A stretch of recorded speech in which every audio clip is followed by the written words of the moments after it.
One thing I had in common with some of my other students and classmates was basketball. And unfortunately, because of the lack of communication with my peers, I wasn't invited to parties or friendly gatherings on the weekend. So on Fridays and Saturdays, I would go in my rec room with my basketball and basically dribble myself to sleep. And I think that was the best thing that could have ever happened to me, because during those lonely hours in the rec room, I discovered the hunger, the motivation, and the desire to be the best possible basketball player that I could be. Kobe Bryant, a name synonymous with greatness in the realm of basketball, was a true embodiment of the Mamba mentality. But what does this mean, and how can you cultivate it into your own life? Let's explore. Rule number 1, insane work ethic. To Kobe Bryant, hard work was an understatement. His training regimen, the intensity of his workouts, his relentless quest to improve and perfect his game, these are the stuff of legends. He wasn't just setting an alarm for 4 a.m., he was redefining what it means to commit oneself to a craft. If your job is to try to be the best basketball player you can be, right? To do that, you have to practice, you have to train, right? You want to train as much as you can, as often as you can, right? And so now you do that, and as the years go on, the separation that you have with your competitors and your peers just grows larger and larger and larger and larger and larger. And by year 5 or 6, doesn't matter what kind of work they do in the summer, they're never going to catch up. You see, Bryant didn't just attend practice. He would show up hours before, ensuring he got in hundreds of shots before his teammates even stepped foot on the court. Then, after official training concluded, while others retreated to rest, Kobe remained, shooting, running, honing his skills until he'd made 400 shots. The idea of an off-season seemed to be lost on Kobe. He used this time not for leisure, but as an opportunity to push ahead, to gain an edge over competitors. Even during the off-season, he'd maintain his intense training schedule, often involving 2-a-day workouts. His philosophy was simple: outwork everyone. In an interview, he once said, "If you just work hard enough, hours upon hours, and you really want to be there, you'll be amazed at what you can accomplish." His commitment was such that it went beyond physical boundaries. He would study the game constantly, poring over footage, analyzing rivals, and breaking down performances. The quest to improve was a 24/7 pursuit. Kobe Bryant's work ethic wasn't just about repetition or long hours. It was about a relentless, dogged pursuit of mastery. It was about an unwavering commitment to excellence, a refusal to settle for anything less. He set the bar high, not just for himself, but for everyone who aspired to greatness in any field. Remember this, in his own words: "I can't relate to lazy people. We don't speak the same language. I don't understand you. I don't want to understand you." That's the essence of the Mamba mentality, and that's the kind of work ethic Kobe Bryant embraced. Rule number 2, embrace failure. If there's one thing we can learn from Kobe, it's that failure is not a stop sign, it's a stepping stone. The Mamba mentality wasn't about avoiding failure, it was about embracing it, learning from it, and using it to fuel your journey to success. You got to look at the reality of the situation. Like for me, it's not, you kind of got to get over yourself. It's not about you, man. Like, okay, you feel embarrassed. You're not that important. Like, get over yourself. Yeah, that's where you go. Get over yourself, right? Like you're worried about how people may perceive you, and like you're walking around and it's embarrassing because you shot 5 air balls. Get over yourself. To Kobe, the idea of failure as a negative was completely foreign. He understood that failure was inevitable when you're pushing your limits. When you're striving to be the best, you're going to miss shots, lose games, and make mistakes. But those aren't the moments that define you. It's how you respond to those failures that does. Kobe once said, "Everything negative, pressure, challenges, is all an opportunity for me to rise." He saw each failure as an opportunity to learn, to grow, to improve. Failure didn't deter Kobe, it fueled him. Each missed shot was a lesson. Each loss was a motivator. When he was scrutinized for missing crucial shots, he didn't let the criticism paralyze him. Instead, he hit the gym, took hundreds of shots, refining his technique, strengthening his resolve.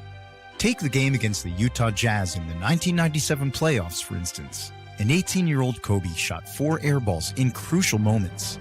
Did it devastate him? Yes. Did it stop him? Absolutely not.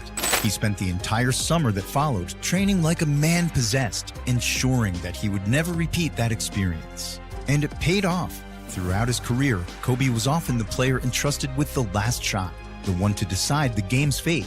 And he delivered, time and again. That's not luck. That's not talent alone. That's the result of embracing failure and transforming it into strength. So remember, as Kobe put it, when we are saying this cannot be accomplished, this cannot be done, then we are shortchanging ourselves. Embrace failure, learn from it, rise above it. That's the Mamba mentality. Rule number 3, be competitive and relentless. Kobe Bryant was known for his relentless spirit and unyielding competitiveness. His drive to win was so strong, it was almost tangible. Kobe believed in giving every ounce of himself to the game, and he did so every single time he stepped on the court. And I scored not a free throw, not a lucky shot, not a breakaway layup, 0 points. And I remember crying about it and being upset about it. And my father just gave me a hug and said, listen, whether you score 0 or score 60, I'm gonna love you no matter what.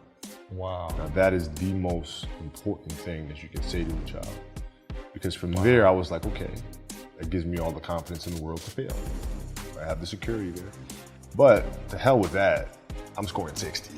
Let's go. Right. And from there, I just went to work. His relentless drive wasn't just restricted to the basketball court, but was a part of his everyday life. It was this spirit that earned him the title of the Black Mamba. Kobe's philosophy was simple: never give up. He would show up first and leave last, always ensuring he outworked everyone else. When you want something as badly as Kobe wanted to win, you do everything in your power to achieve it. No excuses, no exceptions. It's just piece by piece, and it's the consistency of the work, which I feel like a lot of parents are missing today because we're not teaching that to our kids. We tend to say like kids don't want to do the work, but in reality, it's when we're failing them because we're not leading them the right way and teaching them, how to fish. You know what I mean? And so like the consistency of work, 3, 4, 5, 6, 7, 8, 9, 10 years, and then you can get to where you want to go. Remember the story of when Kobe was just a teenager and he challenged his older teammates to one-on-one games up to 100 points? This relentless attitude stemmed from a deep inner need to be the best. His trainer, Tim Grover, once said that Kobe was the only player that ever approached Michael Jordan's work ethic.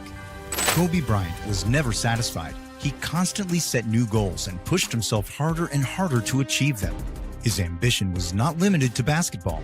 After retirement, Kobe's relentless drive saw him win an Oscar for his short film, Dear Basketball.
In life, just like in basketball, being competitive and relentless can push you to heights you never thought possible. Kobe showed us that when you're driven by passion, there are no limits to what you can achieve. Rule number 4, embrace adversity. To adopt the Mamba mentality, you must be ready to face adversity head on, just like Kobe Bryant. One cannot truly be successful without overcoming obstacles and hardships along the way. These adversities shape you, test your resolve and resilience, and refine you as a person. Kobe faced his fair share of adversities, from his career-threatening injuries to personal tragedies and public criticism. Yet he emerged stronger each time, turning his struggles into strength. Well, why did those air balls happen? Got it. High school, year before, we played 35 games, max, right? Week in between, spaced out, plenty of time to rest. In the NBA, it's back to back to back to back to back to back to back. I didn't have the legs. So you look at the shot, every shot was online, but every shot was short, right? I gotta get stronger.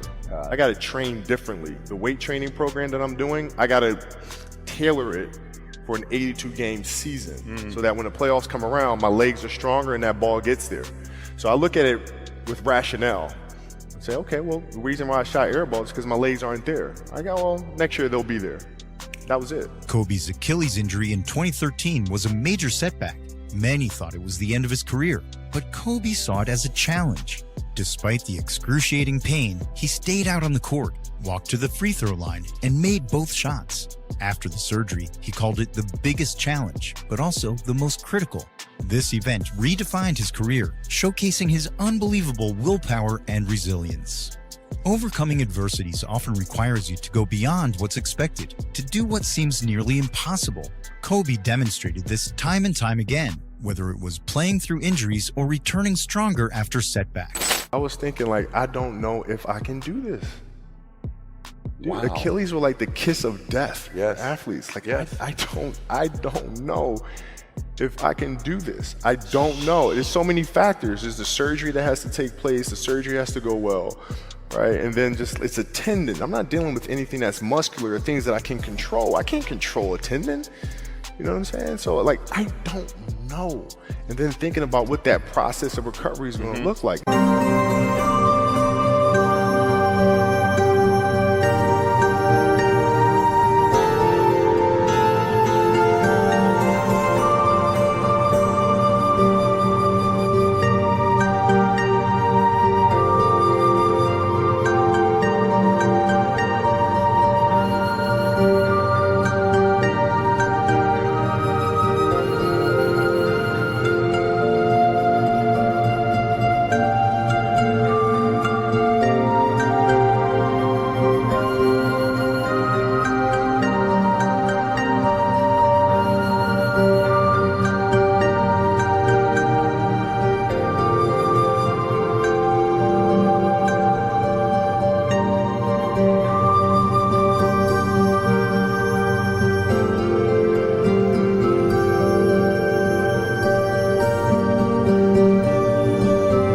It's a long one.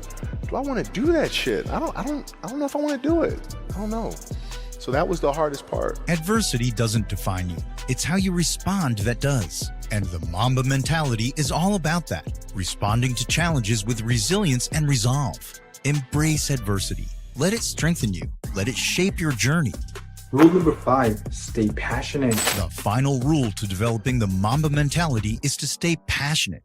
Passion, according to Kobe Bryant, is the fuel that drives your dedication, work ethic, and resilience. Without passion, you're just going through the motions, and that won't lead to greatness. Well, I mean, you know, the passion came from the love for the game. You know, I loved everything about it, like the smell of the ball, you know, the smell of like brand new sneakers, and like the sound the ball makes when it hits the ground, ball going through the net, like all those things I love. And so the passion comes from that, because once you have that love, you just want to be a part of this thing all the time. Kobe's passion for the game of basketball was evident from his early years. As a child, he'd spend hours practicing, perfecting his craft, driven by his love for the game. He often recalled waking up early, practicing before school, again after school, and then well into the night. It was this unwavering passion that led him to the NBA straight out of high school. Throughout his career, Kobe's passion was evident. Whether it was the thrill of a tight game or the grind of a tough practice, he loved it all. He embraced the process, the journey, all because of his deep-seated passion for basketball. I enjoy what I do. You know, this is fun for me. You know, I truly love what I do, and that's where the passion comes from. That's where the will to get better comes from. It's just because I truly enjoy it. I enjoy the preparation. It's what I truly wanted to do. It's what I enjoyed doing. So it wasn't like I didn't feel like I was giving something up. I felt like I was gaining something because I enjoyed playing. Kobe once said, the most important thing is to try and inspire people so they can be great at whatever they want to do. This wasn't just about inspiring future basketball players. It was about inspiring others regardless of their path. Passion is infectious, and Kobe's was undeniable. It's what made him push harder, reach higher, and never settle. So find your passion, embrace it, let it drive you, and remember, as Kobe said, if you love what you do and it's making you happy, all the hard work and perseverance will pay off.